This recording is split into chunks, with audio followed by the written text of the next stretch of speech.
Hello friends, welcome to Kedarnath career point. Friend, हमारी जो आई दृष्टि मैगजीन है घटना चक्र की, करंट अफेयर्स की, उसी की सीरीज़ चल रही थी। उसमें हमने पहले नेशनल इम्पॉर्टेंट अपडेट्स जो थी साल भर की, वो कवर करी इससे पिछले के पार्ट्स में, जो कि चैनल पर अवेलेबल है, आप लोग देख सकते हैं। उसके बाद इंटरनेशनल जो न्यूज़ थी इम्पॉर्टेंट करंट अफेयर्स की, उसको कवर किया। अब हमारा जो थर्ड सेक्शन है इकोनॉमिकल इम्पॉर्टेंट जो अपडेट्स हैं पूरे साल भर की, उनको कवर करने का। तो इसके भी दो पार्ट आएंगे, ये पहला पार्ट है, उसके बाद एक सेकंड पार्ट में ये भी कंप्लीट हो जाएगा। तो चलिए दोस्तों, स्टार्ट करते हैं। आज का पहला सवाल कि भाई प्रधानमंत्री नरेंद्र मोदी द्वारा महाराष्ट्र के किस जगह पर पीएम मित्र पार्क का जो है शिलान्यास किया गया? तो अमरावती में किया गया। और पीएम मित्र पार्क की अगर पूरी कोई फुल फॉर्म पूछ लेता है क्या है, तो ये भी पता होनी चाहिए। तो उसका है कि PM mega integrated textile regions and apparel. ठीक है, तो ये फुल फॉर्म भी ध्यान रख लेना। अगला सवाल कि भाई कितने मित्र पार्क की घोषणा की गई है, स्थापना को मंजूरी दी गई है? तो टोटल 7 हैं। अब ये 7 में थोड़ा थोड़ा तो ध्यान रखना चाहिए, लेकिन जो तुम्हारे स्टेट का है किस जगह पर बनेगा वो ध्यान रख लेना अपने अपने एग्जाम्स के हिसाब से।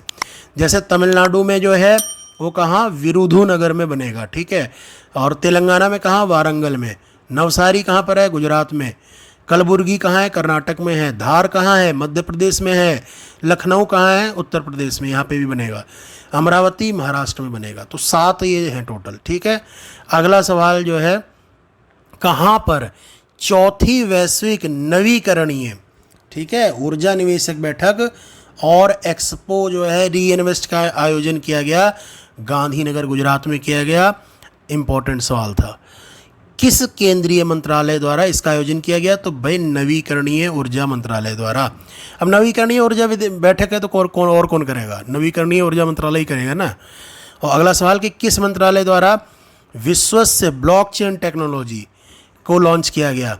तो भाई ब्लॉकचेन जो है वो टेक्नोलॉजी किस में आएगा? इलेक्ट्रॉनिक जो मिनिस्ट्री है उसी में आएगा। तो कुछ सवाल तो यार ऐसे हैं जो नाम से भी तुमको ध्यान रखने में आसानी रहेगी। तो ministry IT, information and technology की जो मिनिस्ट्री है टेलीकम्युनिकेशन की, उसने किया था विश्व ब्लॉकचेन टेक्नोलॉजी स्टैक को लॉन्च किया था। अब उद्देश्य क्या है?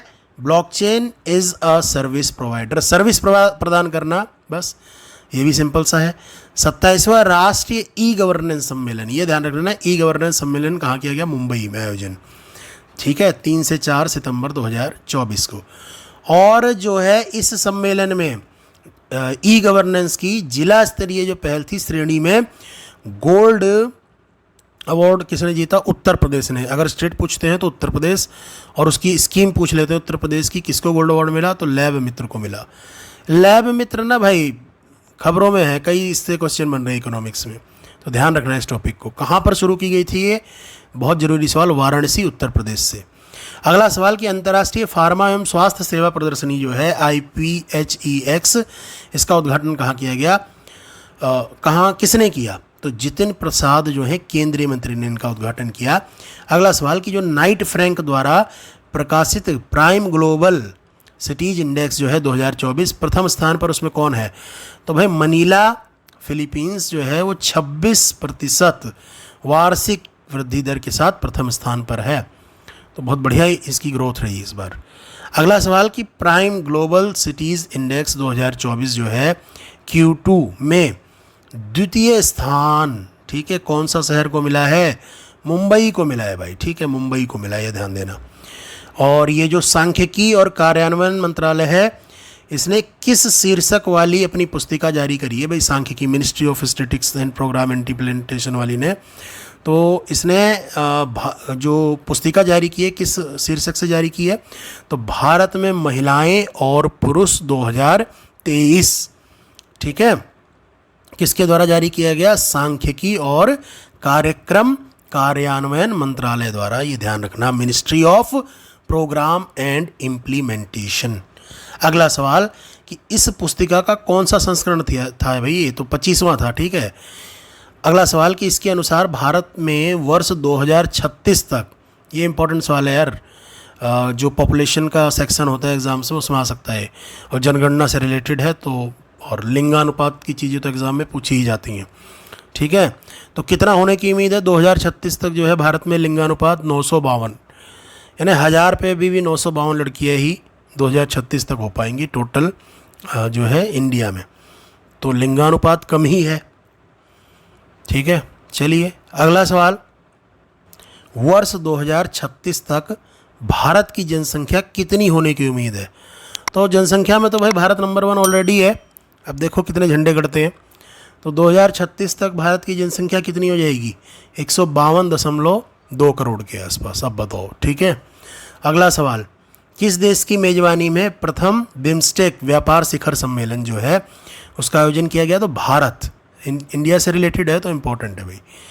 वर्ष 2024 की फॉर्चून ग्लोबल जो लिस्ट निकलती है 500 लोगों की, शीर्ष रैंक प्राप्त करने वाली कंपनी कौन बनी? तो वॉलमार्ट। ठीक है, और 2024 की इसी लिस्ट में जो फॉर्चून ग्लोबल 500 सूची है इसमें कितनी भारतीय कंपनियों को शामिल किया गया? तो टोटल भारत की 9 कंपनियां शामिल हुई हैं।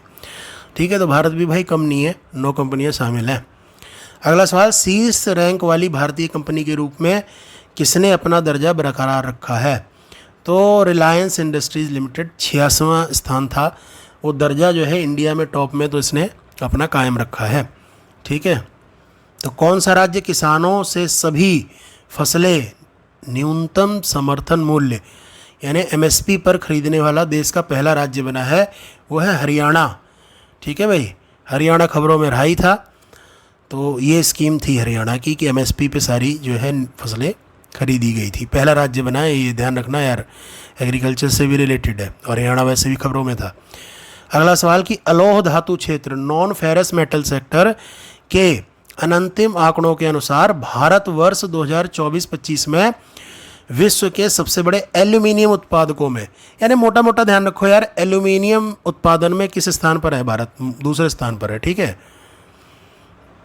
और चूना उत्पादन में जो है किस स्थान पर है भारत? तो तीसरे स्थान पर चूना उत्पादन। ठीक है, अगला सवाल कि विश्व में सबसे बड़े लौह अयस्क आयरन ओर, यानी भारत का ही पूछ रहा है भाई, ये पूछ लेता है यार मिनरल्स या एग्रीकल्चर में कोई कि भारत किस स्थान पर है। मिनरल्स में तो खासकर पूछता है, तो ये ध्यान रखना लौह अयस्क में चौथे स्थान पर है भारत। ठीक है, WTO वर्ल्ड ट्रेड ऑर्गेनाइजेशन की जो रिपोर्ट निकलती है विश्व व्यापार सांख्यिकी, ठीक है, वर्ल्ड ट्रेड स्टैटिस्टिक्स जो है 2023, उसके अनुसार भारत वर्ष 2023 में वैश्विक कृषि उत्पाद निर्यात में यानी एग्रीकल्चर एक्सपोर्ट में इंडिया कौन से स्थान पर है? तो 8वें। ये भी देखो आ गया एग्रीकल्चर से रिलेटेड।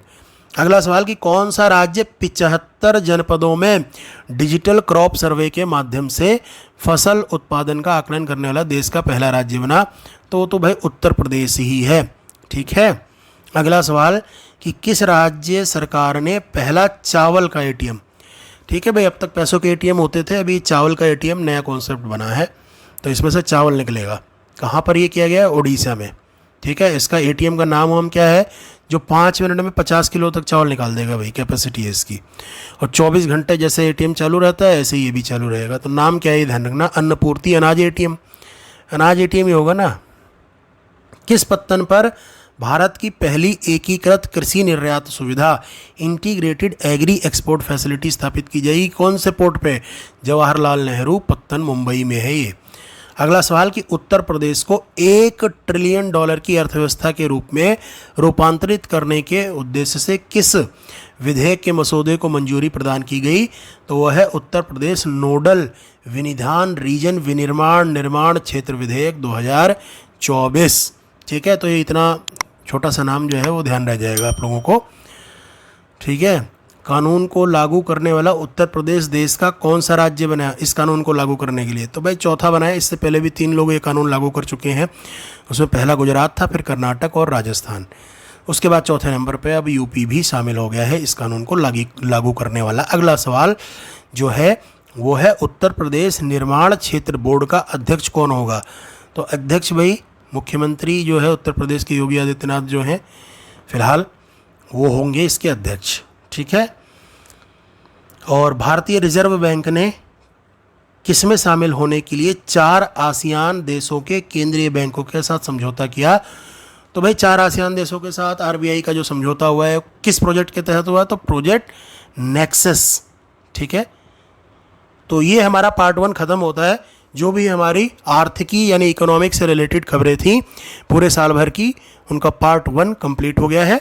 एक और पार्ट आएगा, उसके बाद इकोनॉमी के भी आपका कॉन्सेप्ट जो है सारे जो भी इंपॉर्टेंट वाले एग्जाम्स के वो कवर हो जाएंगे। तो thank you for watching the video, मिलते हैं नेक्स्ट वीडियो में।